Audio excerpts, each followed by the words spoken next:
Assalamu alaikum. Hope you all are fine. I am Ayesha Saeed.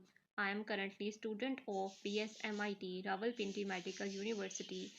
In this video, I am going to tell you about World Anesthesia Day. We are going to celebrate the World Anesthesia Day. So in this video, I will tell you the introduction and overview what basically anesthesia is and might be familiar with the anesthesia. So basically, who requires anesthesia? First of all, I will tell you who requires anesthesia. Any person who is being screened by pre-operative evaluation and the person deemed suitable to receive anesthesia means the patient is uncooperative or the patient can be uncomfortable by the surgery. So we need to introduce anesthesia to the person so that the person feels comfortable during the surgery. And in other many cases in medical procedures like MRI, some patients are uncooperative, so we can administer anesthesia to them so that they can be comfortable, and the person loses basically sensation when we give anesthesia. Secondly, why anesthesia is important or why we give anesthesia. So the answer to this we can give it in why anesthesia is necessary for any medical procedure or test that requires minimal patient movement or pain feedback. Means anesthesia will be necessary for any procedure that requires minimal patient movement. For example, in the surgery or in the case of the MRI scan, we need the patient not to move, but some patients are uncooperative or the patient is not in the senses, so we administer anesthesia to the patient. Next question can come in your mind that how anesthesia can be administered. So answer to this question is anesthesia can be administered via a number of ways, which include we can introduce the anesthesia into the patient by the inhalation method, which means that in respiration we have two processes, inhalation and exhalation. During inhalation we can provide any anesthetic agent which are basically which are in gaseous forms, so the patient will inhale the anesthesia. Secondly, we can give anesthesia in the intravenous form, means by giving injection in the vein. And third, local injection can be given and regional injection can also be given to administer anesthesia to the patient. Next, the question is where anesthesia is given. In the hospital settings, mainly in the ER or in the OPDs, we can administer anesthesia where it is required. After receiving anesthesia, the patients become unconscious and the person is not in the full senses. So anesthesia must be performed when it is needed, and it must be performed under controlled and monitored setting at a healthcare facility and in a strict supervision.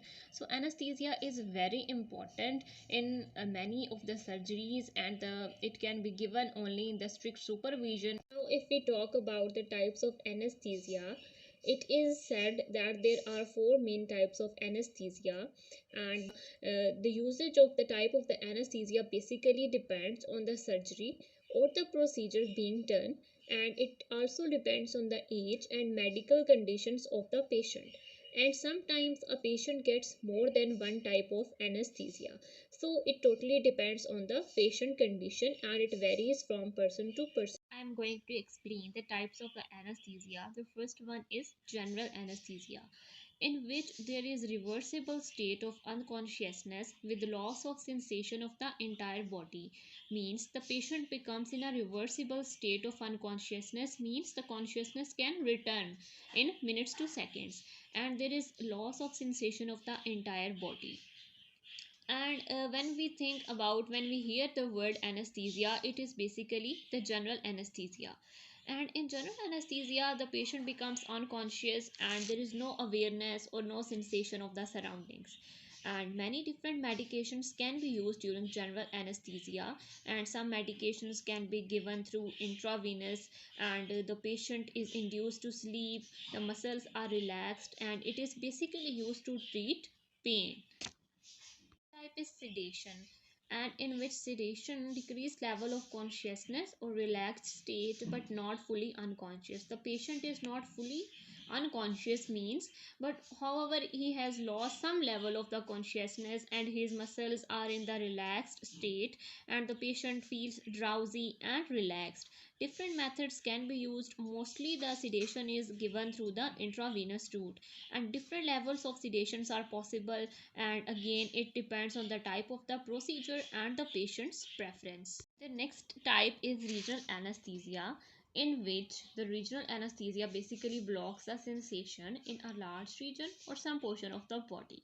It makes an area of the body numb to prevent the patient from feeling pain, and it can completely block the sensation to the area of the body that requires surgery. So it will vary that what region basically is of the interest, and the anesthesiologist injects local anesthesia near the cluster of the nerves that provide sensation to that area, and as a result of injecting anesthesia to that region, the pain or any other sensation from that region is blocked. Type is local anesthesia, and it blocks sensation in specific area of the body, and mainly the anesthesia is injected through a needle and applied through the cream to numb a small area. Local anesthesia alone can provide enough pain relief for limited procedures, and it is used only in such procedures such as sewing up a deep cut or filling dental cavities, and it is often used along with sedation during minor output patient surgery. At the end of the many operations, the surgeon may inject local anesthesia to provide additional pain relief during recovery. The examples for the local anesthesia include lidocaine, bupivacaine, hexyl and most commonly used is lidocaine. Thank you. Stay tuned for more informative videos like these, and thank you so much.